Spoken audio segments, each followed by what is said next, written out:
স্ত্রীকে কি বলতে চান লাস্ট? নাথিং। কিছুই না? না, যার সাথে 38 বছর সংসার করেছেন তাকে কিছুই বলার নাই? Nothing to say. লাস্ট 1.5 ইয়ার সে আমাকে ভাত দেয় না। ও আমি পারচেস করে কিনতাম, কিনে সেই ভাতটা আমি 2 বেলা খেতাম। আর লক্ষ লক্ষ টাকা দিয়েছি যাতে তার কোনো অসুবিধা না হয়। বের হয়ে যা, বের হয়ে যা, এটা আমার বাসা। মানে আপনাকে এইভাবে বলতেছিলেন? হ্যাঁ, তুই তখন তো তুই ফুল মারছেও ঘরের মধ্যে। আপনার কাছে আসলে জীবন মানে কি? জীবন মানেই টাকা। বাপ মার কথাতেই অন্ধভাবে বিয়ে করতে নেই।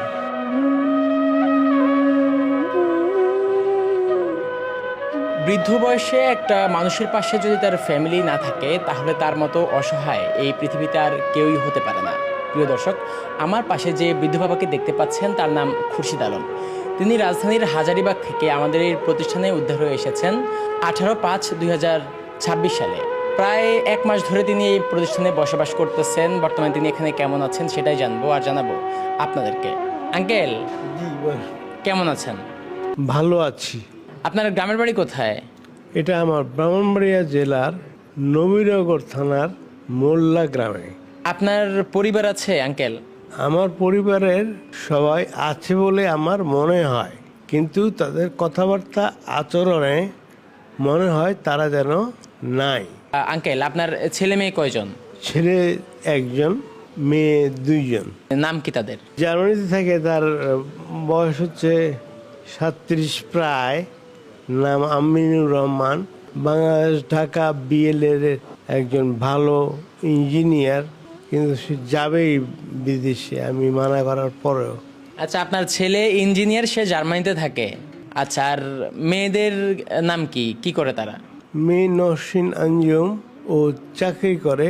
আচ্ছা, আপনার বড় মেয়ে জব করে, আর ছোট মেয়ের কি অবস্থা, সে কি করে? ছোট মেয়ে মেট্রিক পাস করার পরে এখন লেখাপড়া করে বিজিবি কলেজে। তাহলে ছোট মেয়েকে এখনো বিয়ে দেননি? না না না। বড় মেয়েকে বিয়ে দিয়েছেন? হ্যাঁ, জি জি। নাতি নাত করেছে? এক নাতি আছে। আচ্ছা কাকা, আপনার পরিবার আছে, আপনার ছেলে মেয়ে সবাই ঠিকঠাক মতো বসবাস করতেছে, কেউ দেশের বাইরে ভালো অবস্থানে আছে, কেউ দেশে জব করতেছে, শিক্ষিত পরিবার। তাহলে আজকে আপনি বৃদ্ধাশ্রমে কেন? মানে এই পরিণতিটা কেন, যদি এটা একটু বলতেন। এই পরিণতিটা আমি নিজেও বলতে পারবো না।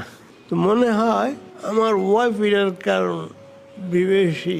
বিয়ের সময় আমি বিদেশ থেকে আসছি, তারা বিয়ে করাইছে আমাকে, আমি জানিও না ঠিক মতো। কিন্তু মেয়েটা ছিল, চলাফেরা ভালো ছিল না। তার তখন প্রেমিকের সাথে সম্পর্ক, আর চলাফেরায় বোঝা যায় তার সম্পর্ক আছে। সে অনেকবার চেষ্টা করছে আমার সাথে বিয়ে ভেঙে দেওয়ার জন্য। তার বাবাও চেষ্টা করছে অনেকবার ভেঙে দেওয়ার জন্য, কিন্তু আমি চেয়েছিলাম একটা ভাঙ্গা ফ্যামিলিকে জোড়া লাগাতে, অ্যাটলিস্ট টিকে থাক।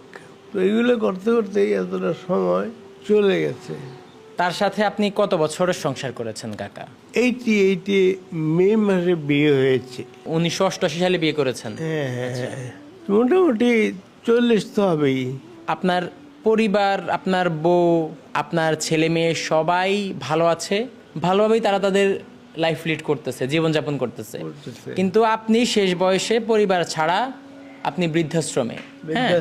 সো আপনার এই পুরো টোটালটার আপনি যদি লাস্ট হিসাব করেন, আপনার ওয়াইফ একমাত্র দায়ী যে আসলে কেন আপনি বৃদ্ধাশ্রমে। 100%। আমার তো এখন আর কোনো চয়েস নেই, খালি 2 বেলা 2 মুঠো ভাত। তাও লাস্ট ফর টুডে, লাস্ট 1.5 ইয়ার সে আমাকে ভাত দেয় নাই। ও আমি পারচেস করে কিনতাম, কিনে সেই ভাতটা আমি 2 বেলা খেতাম, দোকানের ভাত। আর চিড়া খেতাম, গুড় খেতাম। 2018 যখন চলে আসছি ফার্স্ট স্ট্রোকের পরে, এটার কারণও সেই।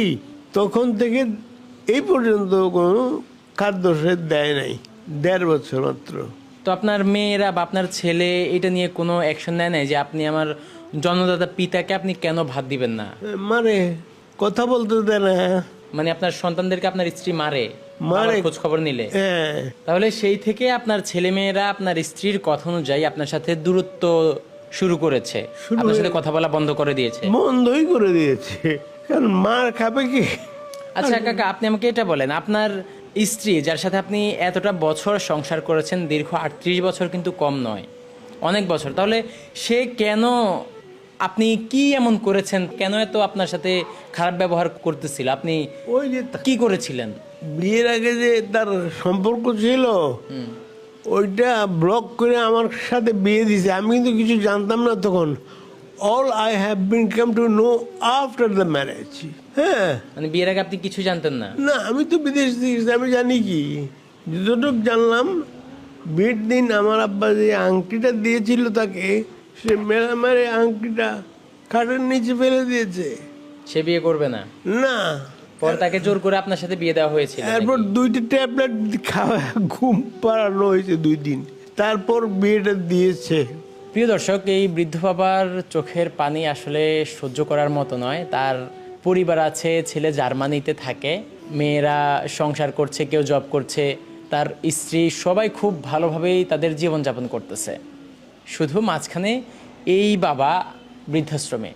আমরা যদি আঙ্কেলের কাছে একটু শুনতে চাই, আঙ্কেল আপনি কান্না করবেন না, এখন আপনার ছেলে মেয়েদেরকে আপনি কি বলতে চান, আসলে কি বলার আছে? কি আর কি সে যা বোঝায় আমার ওয়াইফ তারা তাই মার কথাই শুনি, আর আমার সাথে যোগাযোগ নাই। মিনিমাম 10 ইয়ার্স ব্লক ছেলের সাথে। পুরো 10 বছর? হ্যাঁ, আমি তাকে ঠিক করার জন্য 40 ইয়ার্সে আমি কমসে কম 1 কোটি টাকার উপরে কোথায় বলেছি, আর লক্ষ লক্ষ টাকা দিয়েছি যাতে তার কোনো অসুবিধা না হয়। তারা তো অলওয়েজ স্টে ঢাকা। আপনি প্রবাসে ছিলেন? আমি প্রবাসে, তাদের জন্য কোনো রকম অভাব অনটন না থাকে আমি অনেক টাকা দিয়েছি, লাখ লাখ টাকা। এত টাকা দিয়েছেন? এত বললাম না, কোটি টাকার উপরে তো কথাই বলেছি ফোনে? ফোনে, আল্লাহর কসম 1 টাকা কম হবে না। আচ্ছা, তখন আপনার মনে হয়েছে যে স্ত্রীকে আমি বেশি করে টাকা পাঠালে আমার পরিবার, আমার ছেলে সন্তান, আমার সন্তানদি সবাই সুখে থাকবে, তাই টাকা পাঠিয়েছেন? পাঠিয়েছি, কিন্তু পাঠানোর পরে টেলিফোন করলে ইট ওয়াজ 90 হবে হয়তোবা। আচ্ছা। তখন মোবাইল চালু হয়নি এই দেশে ততটা ব্যাপকভাবে সিটি সেল। আপনি যদি মোবাইল বিজি রাখেন আমি কিন্তু এটা বুঝতে পারি, কিন্তু তাকে যখন জিজ্ঞেস করতাম সে বলে কই আমি তো কথা বললাম, আমি তো ঘুমিয়েছিলাম। ঘুমিয়েছিল। আচ্ছা কাকা, আপনি এই মানুষটার সাথে আপনি তাহলে কিভাবে 38 বছর সংসার করেছেন, যে আপনাকে প্রতিনিয়ত ধোকা দিয়ে যাচ্ছিল? আপনি বলতেছেন সে বিজি, বললে সে আসলে বিজি না, আপনাকে বলেছে বিজি, সে অন্য কারোর সাথে ইন্টিমেট ছিল, right or wrong? Right right. তো সেই জায়গা থেকে আপনি তার সাথে এত বছর কিভাবে ছিলেন আসলে? আমি চাইছিলাম বিয়ে যখন হয়ে গেছে, একটা ছেলে হয়েছে, মেয়ে হয়েছে, সংসারটা টিকে থাকুক, সংসারটা টিকুক। আচ্ছা। যার জন্য আমি কন্টিনিউ করেছি, আদারওয়াইজ কন্টিনিউ করার মতন কিছুই নাই। আমিও লাস্টে এইখানে আসার আগে ছিলাম, তখন বের হয়ে যা, এটা আমার বাসা। মানে আপনাকে এইভাবে বলতেছিলেন? হ্যাঁ তখন তো তুই ফুল মারছেও ঘরের মধ্যে। আপনাকে আপনার স্ত্রী? হ্যাঁ। ও আচ্ছা। আমি তো হাত দিয়ে গ্লাসের চুষতে পারি না। আচ্ছা কাকা, আমরা যে আপনার এই ভিডিওটি করছি, এই ভিডিওটি সোশ্যাল মিডিয়ায় আপলোড করলে অনেক মানুষ দেখবে, হ্যাঁ, আপনার ছেলে মেয়েরাও দেখতে পারে, তো তারা যদি দেখে আপনাকে নিতে আসতে চায়, আপনি কি যাবেন তাদের সাথে? আমার ছেলে মেয়েরা যদি চাই যাব।